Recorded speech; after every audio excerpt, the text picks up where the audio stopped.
Hi, I am Jake Solomon. I'm the creative director of Marvel's Midnight Suns. I'm Garth De Angelis. I'm the franchise producer of Midnight Suns.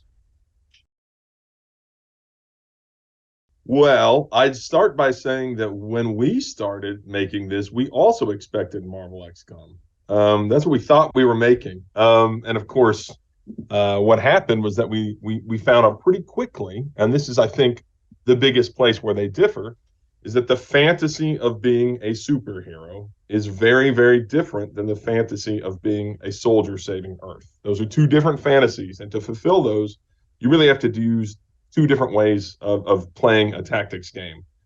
So in Midnight Suns, you are this super powerful force. So the advantage, it really comes out of, kind of what we were starting to talk about, which is that, when we started this project, we thought we were going to make just another version of XCOM. And that would have been a lot easier for us to do. And that's what we wanted to do.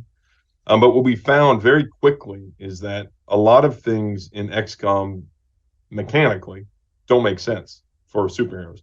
They can't take cover, right? They shouldn't move on a grid. These are flying heroes, that superheroes, they should be able to move wherever they want. They shouldn't miss their shots. Like, that felt horrible when you had characters like Iron Man miss a shot or Blade miss with his gun. That felt terrible and it didn't fit the fantasy. They shouldn't do like random damage, like having Captain Marvel unload this amazing mega punch attack and then you see a low damage number. It felt terrible. And so systems-based games like XCOM, like tactics games like Midnight Suns, the minute you start pulling out those large design elements, which we didn't expect, but the minute you start pulling out those large bricks of design, the whole thing falls apart. And it's true. And we found ourselves very early on realizing that very, very few of the XCOM game systems were going to help us at all. And so we had to find a new way to make the game. To make a tactics game is a puzzle, right? Like, every turn, you should present the player with an interesting puzzle to solve, but also almost endlessly interesting. And a big part of doing that is randomness. Like, you need randomness in tactics games. The problem is that the randomness in XCOM, whether or not your ability would hit the target, the amount of damage you're going to do, those didn't fit the fantasy of Midnight Suns. So instead, we kind of flipped it on its head. In XCOM, you knew what abilities you had every turn. You just didn't know if they were going to succeed. So in Midnight Suns, because it is basically the opposite of XCOM, we did the opposite mechanic. So now you don't know what ability your heroes have every turn, but what abilities they do get, they will do exactly what they say they're going to do. They're never going to miss. And so it flips the formula on its head, and it allows us to have heroes with really powerful abilities. It requires a little more surprise and planning for those. Well, so the thing is that there aren't that many abilities. So it's not like a complete random crapshoot. Heroes they only bring 8 abilities into the game, into every combat match. So you have 3 heroes. They all have 8 abilities. Very, very quickly, you're going to see all of your abilities. So it's not like you're going to go turns without seeing your abilities. So it's not completely random. And the nice thing about it is games like this, you don't have to balance. The randomness helps it balance somewhat, because it's kind of great when it's just like a card game. If you get an awesome hand of abilities one turn, you can absolutely go off. You can basically break the game, and that's okay. That's the fun of games like this, is you get this awesome run of abilities in one hand, and you go, oh my God, I'm going to be able to do this, and then that, and this, and all these things combined together.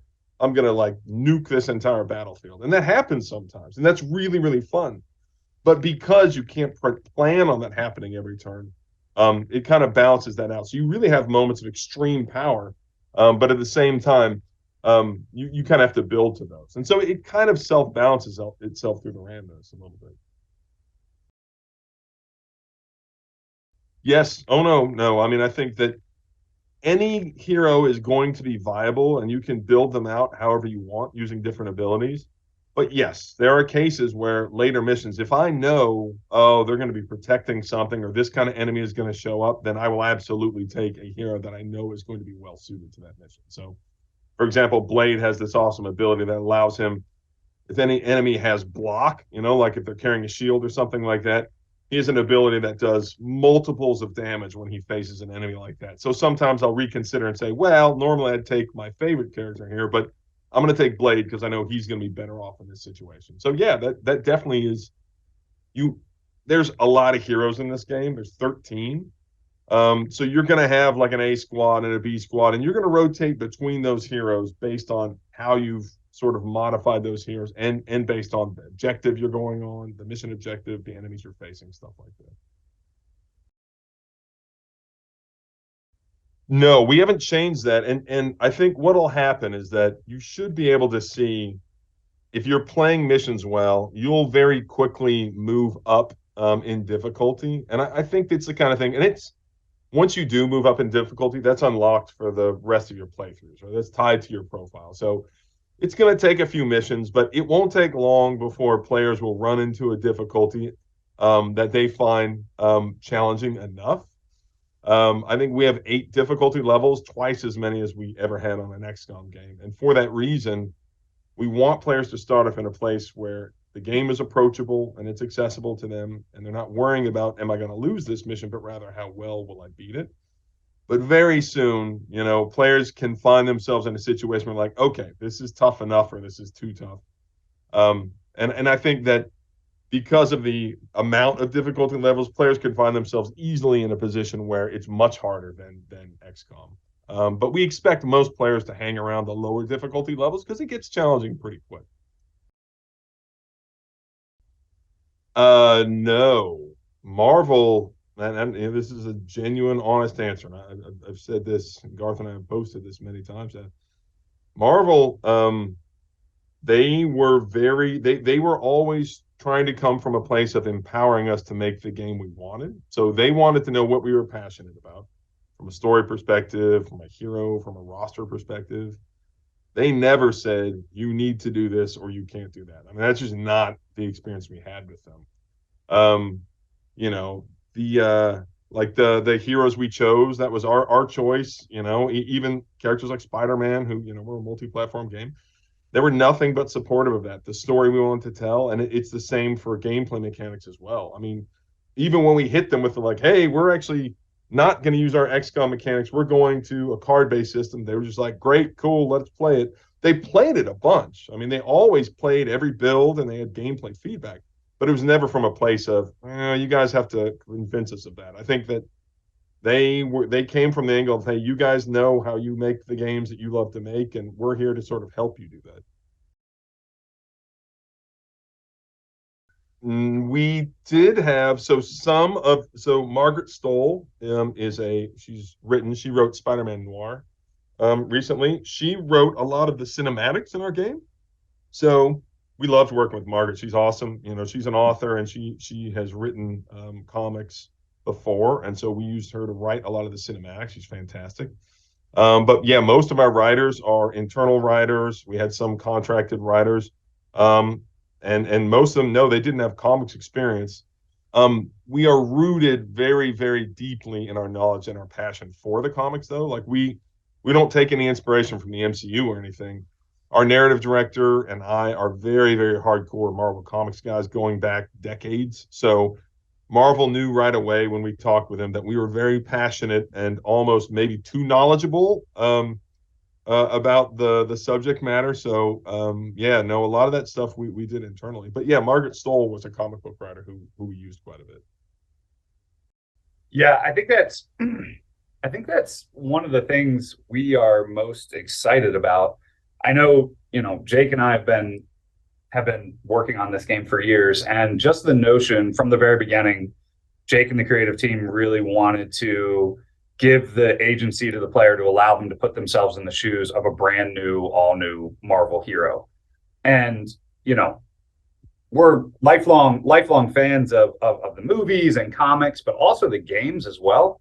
And something we had never played and never had an opportunity to play, even going back to like the 16-bit era of Marvel games, was, hey, create your own superhero and be the star of the story. So that's one of the things, like, for me, I am so excited about with this product. And yeah, like you said, we also had some moments, Jake, in development where we're like, oh, maybe we really reduce scope here and just make it one body type or one gen, but we really thought it was important to not only give you this all new hero, but allow you to put it in your likeness if you want, or however you want he or her to look. Because you are now the star of the show. So for this game to be able to provide that is incredibly exciting to the team, and something that we think is going to be a major spotlight on this game. I don't know, maybe it's a shapeshifter. Yeah, I mean, that would be a dream, right? As a character that we had a hand in creating, actually showing up in the comics in the 616 universe. I mean, that would be a dream. I don't know that. I mean, they are doing a Midnight Suns comic right now, which is kind of cool. And some of the covers, some of the alternate covers of those comics are actually featuring concept art from our game. So that was very cool. To actually have Marvel Comics with our own art on it. But yeah, I don't know if the hunter shows up. I mean, I think our kind of what we call our box art hunter, that's the female hunter. She's awesome. You know, that's the one we're used to seeing.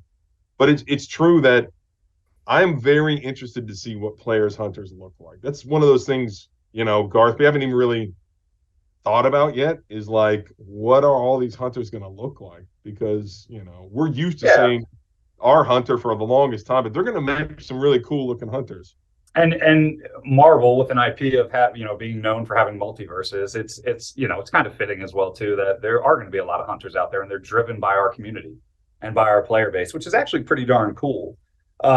Yeah, it'll be an interesting. We hope we have that problem where Marvel will want to do more things with it, and what will they choose? But again, to Marvel Games' credit, and we had these conversations with them. Jake, I don't know if you remember earlier, they're like, why is it got to be so customized? Why can't we just have a look and a feel? But they really understood, we have a unique opportunity here with video games being an interactive medium to give the power to the player and let them make that choice. And then we'll go from there if it's a big success.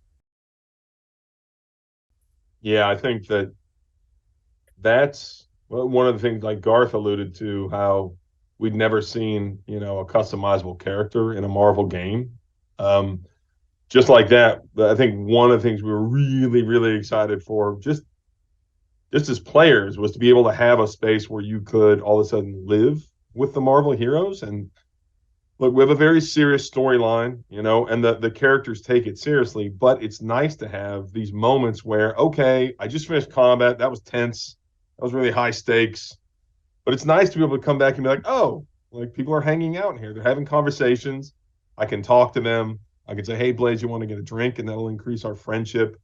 I can explore the grounds outside of the Abbey and do all this optional content. I can go to a book club tonight. I mean, there's all this really lighthearted, fun stuff that you've never seen before in a Marvel game. And I think that's one thing we're also really excited for, because, when you watch the movies or you read the comics, like, the heroes are just as interesting outside of combat as they are in it. And so I think that's something we're really excited to bring to people.